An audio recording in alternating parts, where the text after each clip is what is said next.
بسم الله الرحمن الرحیم. السلام علیکم ګرانو دوستانو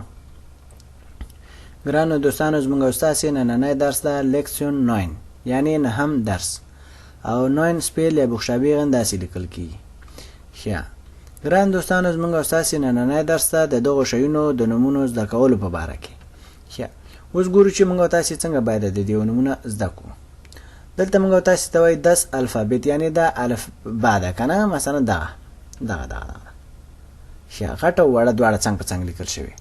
او بیا دلته موږ تاسو ته وایي verbinden Sie die Wörter und die Bilder کنه، یعنی څه ګوري دغه verbinden خو موږ تاسو مخکې ویلو، نو هغه ځای کې موږ تاسو ته ویلو چې د großen dann مثلا او دن دکلاینین کنه، یعنی چې تاسو verbinden کوي یعنی وړي او غټي مثلا هم د خپل منځ کې سره و جنگوي. لیکن ما خو تاسو مخکې ویلو کنه دغه ځای کې دغه مخکې جملې ته به بلې ته به ګوري. دې ځای کې موږ تاسو وایي verbinden Sie یعنی تاسو وصل کوي د ورته یعنی په جملو کې د مثلا د الفبا تاسو په جملو کې استعمال کوي. und او د بلدا یعنی د بلدا د عکس ته وای، عکسو ته یا د منظري عکس کنه د غوښه ته نو هغه ته بلدا وای. نو تاسو یعنی په دغه عکسونو باندې چې کوم د دغه عکسو چې کوم نمونه راځي په دغه کې تاسو دا یعنی استعمال کوي. ښه ګران دوستانو دغه او بل دغه لمبر می چې دلته په لیکلي دي د دیو لیکل هم ور سره نو په کار ځکه چې کله دلته دې ځای نه وایو بیا دلته دا لیکل پکارو. بل دا ما چې لیکلي دي د ویډیو غانو د غټوالي د حساب لپاره ما ولیکل چې مثلا بیا چې کله وس مثلا وس وایو چې په اسانه باندې ډایرکټ وایو چې مثال ویډیو غټه نشي. ښه ګوري دوستانو مثلا دلته وای وی در اپفل، اول بدل ته منی ته نه راځو. ګوري دغه جمله دغه وی دا وی ګوري موږ تاسو که خیال وکي کنه دام په اولنی درسو کې ویلو. اولنی درسو کې څنګه ویلو چې مثلا په دې حساب باندې مېرو چې وای وی گیتس کنه، یا مثلا چې څنګه یا د سی وای چې وی هایس دو یعنی ستانوم څه ده، یا وی هایسن زی کنه، یا فرمال انفورمال هغه په دې حساب باندې یعنی څه شه ده کنه دغه سي. اوس په دې ځای کې څه معنا ورکړي؟ دې ځای کې معنا ورکړي چې کوم یو ده وی کوم یو در افل معنا کوم یو معنا ده، در افل دغه معنا ده. وی در بال کوم یو بال ده، دغه بال ده یا توپ. یا وی د سیدی یعنی کوم یو سیډی ده، سیډی کیسټ ده. دلته وای وی د دوشه کنه کوم یو حمام ده یا دغه د هغه د وبو پایپ نه چې مثلا حمام کی هغه خود البته دا حمام ده، حمام ته مثلا چې کله پکې لامبي نو هغه ته دوشه وای. یا مخکې وای وی د انت کوم یو مرغاوی ده، مرغاوی دغه ده. بیا وای وی داس فارات کوم یو بایسکل یا سیکل ده، سیکل دغه ده. دلته وای وی د گابل کوم یو قاشق پنجه ده، قاشق پنجه دغه ده. دلته وای وی داس هاوس کوم یو کور ده، دغه یو کور ده. دلته وای وی د انسل کنه، انسل چې شه انسل وای کوم یو جزیره ده، جزیره دغه ده. جزیره د سان انسل هغه ته دوی وای چې مثلا ګر چار پیره تنه وبر اتاوي په منځ کې لګو وچي یعنی جزیره ده. وای جزیره خو مغه شي.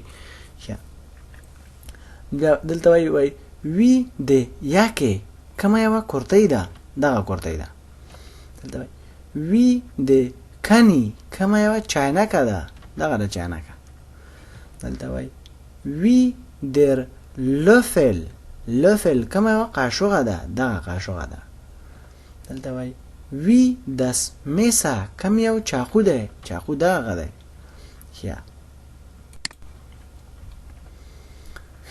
دلته وای وی د نادل کم یو ستنه ده، دغه ستنه ده. وی داس اور کنه، اور نو کم یو غوږ ده، دغه یو غوږ ده. دلته وای وی در پاپریکا کم یو مرچ ده، دغه د مرچ. دلته وی داس کوادرات کم یو رنگ ده یا څلور په څلور کې یعنی ښه صحیح چارکونجه قالب یا چوکاټ دی دغه چوکاټ دی یا وی در رینګ کومه یوه ګوته ده چې په لاس کې کوي خلک دغه ګوته ده وی د سایفې کوم یو صابون دی دغه یو صابون دی وی در تیش کوم یو میز دی دغه میز دی وی در اور وردا اور دا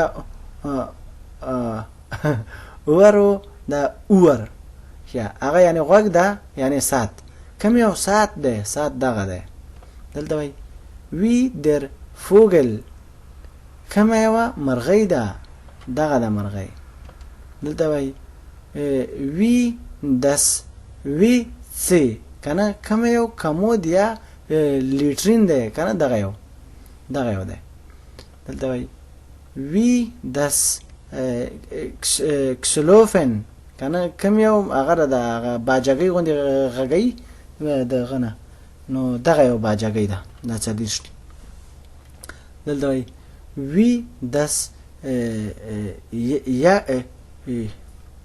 یوګا کوم یو دغه سار کې ګوري دوستانو یو نیم قسمه سپورت دغه شی کوي دغه مرضی دغه عکس مثلا دلته اوس په دې کتاب په پاڼه کې دغه عکس او هغه خاص په سار کې چې خل تمرین کوي مثلا دغه حساب دغه یوګا وای یا وی د چیګه کوم یو چیلې ده دغه چیلې ده ښه ګران دوستانو امیدوارم چې په دې درس باندې پوه شئ صرف نمونه او دغه اسانه باندې تاسو هم خپې پیږئ خو دلته صرف ما تاسو ته دغه په باره کې ویلې لکه د ا بي سي په باره کې تاسو ګورئ چې مثلا د ا نه مثلا چې شی راځي د ب نه چې شی راځي مثلا دغه حروفونو ته ګورئ دا وګورئ اول سر کې دلته راغلي دي او دغه چې ګورئ د غونډ ارتیکل دی ښه دغه او دا وی چې کوم یو د دغه یو سر چې راغلي دا یعنی کوم یو دغه شی ده مثلا کوم یو دغه شی ده کنه بیا تاسو وای چې دغه یو دغه ښه ګران دوستانو امیدوارم په دې درس باندې تاسو پوه شئ د راتلونکي درس پورې په پاک الله باندې سپارم فل حال چوس